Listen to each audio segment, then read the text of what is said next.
ठरवा सर्वसामान्यांची कामं करण्यासाठी, निश्चित अन्यथा तू या कर्मचाऱ्यांना सुद्धा घरी बसायची वेळ येईल. हा तरी खाजगी एक बरोबर. व्यवहार आहे. सरकारनं तेवढी सजगता दाखवून सर्वसामान्यांची कामं करून द्यावी एवढंच आवाहन आम्ही देखील करतो. आरटीआय कार्यकर्ते स्वतः यावेळेला विजय कुंभार आपल्यासोबत जोडले गेलेत.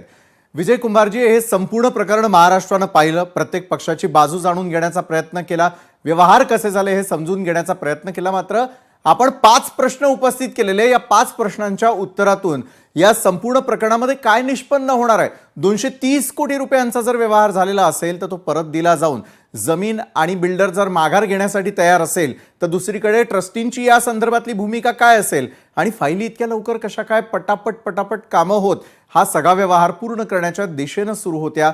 मी आपल्याकडे येतो विजयजी.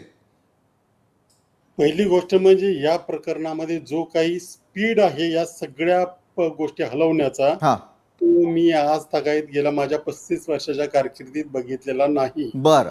हा स्पीड जर रेशन कार्ड देताना, हा स्पीड जर आरोग्य सेवा देताना दिसला तर चला या सगळ्या गोष्टी आपण विसरून जाऊ, परंतु तो दुर्दैवाने दिसत नाही. आता मी जे 5 प्रश्न विचारले त्याच्यामध्ये एक लक्षात घ्या, मुरलीधर मोहोळ म्हणजे हे एक मुरलीधर मोहोळ पुण्याचे, बाकीचे आणखी भारतभर महाराष्ट्रभर अनेक जण असतील. मुद्दा हा आहे की मुरलीधर मोहोळांच्या मित्राच्या 3 कंपन्या, त्या 3 कंपन्या टेंडर भरणं, ह्या ज्या बँका आहेत, ज्या पतसंस्था त्यांनी कर्ज दिले त्या मल्टीस्टेट असणं, त्या मल्टीस्टेट असल्या की केंद्रीय मंत्र्यांच्या अखत्यारीत असतात, केंद्राच्या अखत्यारीत असतात, त्यांनी लोन देणं, यातल्या एका पतसंस्थेवर यापूर्वीचे अनेक आरोप बेनामी याच्यापासूनच सगळ्या गोष्टी असणं, आणि सगळ्यात महत्वाचा मुद्दा जो मी या आजपर्यंत अनेक वेळा मांडलेला आहे. आता सगळे राजकारणी म्हणतात की आमच्याकडे कोणी येतं आणि काहीतरी प्रस्ताव मांडता, आम्ही त्याच्याकडे बघतही नाही आणि तो मंजूर होऊ जातो, त्याचा आमच्याशी संबंध काय? जसं मुरलीधर मोहोळ सुरुवातीला म्हणाले की माझा काही संबंध नाही, क्षणभर तेही मान्य केलं. आता तुम्ही त्या बँकेचे येणे प्रकारे पालक आहात, त्यांच्यावर तुमचा कंट्रोल आहे, कारण तुम्ही त्याच्या खात्याच्या अखत्यारीत येतात. सुरुवातीला काही नव्हतं हे मान्य केलं, तरी नंतर माहिती झालं, लोकांमध्ये चर्चा चालू झाली, त्यानंतरही तुम्ही कधी म्हणाला नाहीत की मी त्या बँकांची कशी करतो, त्यांच्यावर कारवाई करतो, काय झालंय ते पाहतो. याचाच अर्थ तुम्हाला हे सगळं माहिती होतं, परंतु त्याच्यातला आपला सहभाग कबूल करायचा नव्हता. ज्यावेळेला हे प्रकरण अंगाशी येऊ लागलं तर आंदोलन वगैरे झाली, त्यानंतर मात्र आता मुरलीधर मोहोळ सांगतात की मी ते सगळं रद्द करतो आणि त्या पद्धतीने रद्द होऊ लागलंय. ह्या सगळ्या, आणि हे जे पैसे परत देण्याचा विषय, त्याच्यात आणखी एक महत्वाची गोष्ट सांगतो जी आता मगाशी माझ्या लक्षात आली.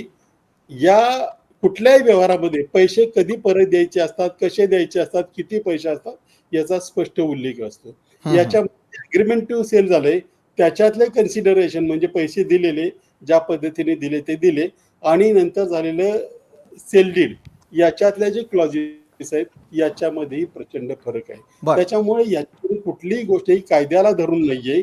पहिल्यापासून जे सगळं चाललंय ते हे करायचं आहे आपल्याला, आणि त्यासाठी कसंही करून ते कायद्यात बसवलं पाहिजे, या पद्धतीने चाललंय. याच्यामध्ये प्रशासनाने, मी म्हणत नाही की प्रशासन खूप स्वच्छ आहे ते करत आहे, प्रशासनही येणे प्रकारे समाविष्ट आहे त्याच्यामध्ये, परंतु त्यांनी दबावाखाली निर्णय घेतलाय आणि या प्रकरणामध्ये संपूर्ण बाजूने दबाव हा मुरलीधर, कारण सगळ्या बाजूने ते त्याच्यामध्ये सामील आहेत, त्यांचा आहे, याच्यात कुठलीही शंका नाही. आणि आता जरी म्हटलं जात असलं की हे डील आम्ही कॅन्सल करू, कॅन्सलेशन डील करू, रिकन्व्हिन्स करू वगैरे वगैरे, तरी ते दृष्टीपातात आहे असं मला वाटत नाही. कारण याला बऱ्याच गोष्टी, म्हणजे पैसे परत देणं, पैसे कसे आले याचा अभ्यास करणं, बाकीचे जे आता महापालिका काहीतरी करते अमालगमेशनसाठी प्लॅन कसे मंजूर झाले त्याची चौकशी करते, या सगळ्या गोष्टींची चौकशी होत असताना आणखी अनेक गोष्टींचा याच्यामध्ये अडथळा येईल.